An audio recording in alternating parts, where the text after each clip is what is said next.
There's no way. And Jesus says, I am the way, the truth, and the life. It's definitive. I am the truth. There is no other truth. There is no other truth. Now, you are able to receive this when I put it in context that you can understand or it's acceptable. So in other words, when I say stuff like you went to the doctors and they gave you the facts, and the facts said that you had a lump, but the truth is you're healed, you go, whoa, I received that truth. Why? Because again, by our selfish nature, that's something that works for me.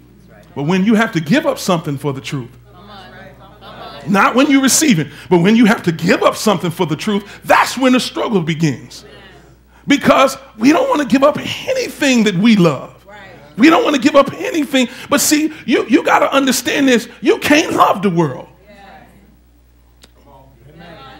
Somebody holler, say, you can't love the world. Or the things of the world.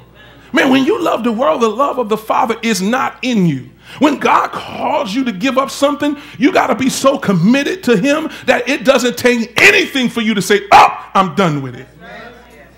Oh, my goodness. Are y'all here? Are y'all here? Put up 1 John 2. I'm a little ahead of myself. Chapter 2, verse 15 through 17. And here's the problem. So when somebody starts teaching this, you go back, you Google it, you research, and you find out it's true, and then you still continue to do it. Somebody say something is wrong.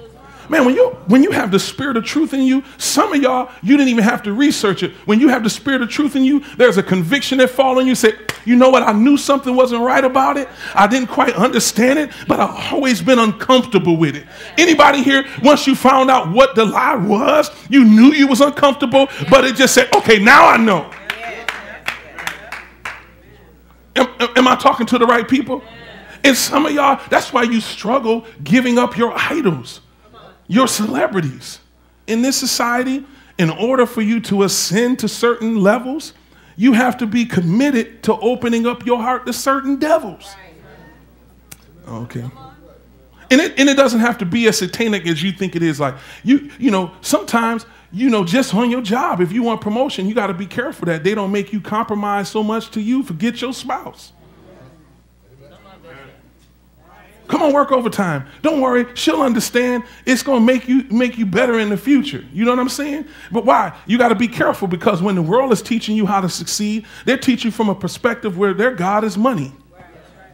And next thing you know, you have placed money as your God. Are you here? Put up. So you got it here. It says, he saith that, put up 14. Go to 14. Actually, 15. I'm sorry.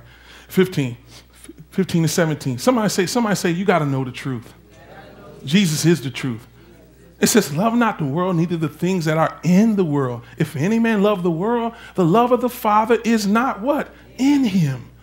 I want you to think about that when you're being tested by God to give up things that you like and you love, but they're not something he gave you. Real success is having a right relationship with the Lord Jesus Christ. For what would it profit a man to gain the whole world and to lose his soul? Am I not saying that you can't have success in your job and all that? That's not what I'm saying. But that should not be your driving force in life. Am I talking to the right people? Or maybe it's hard for you to shift from that thinking because that's what you've been taught all your life, that success is equal to money or the house you have or the things you have. How many people in here have had a lot of things and lost them and found out when you lost those things, the one person that never left you nor forsake you is the Lord Jesus Christ? Am I talking to the right people? So money don't mean anything, and we don't worship the God of the heathen.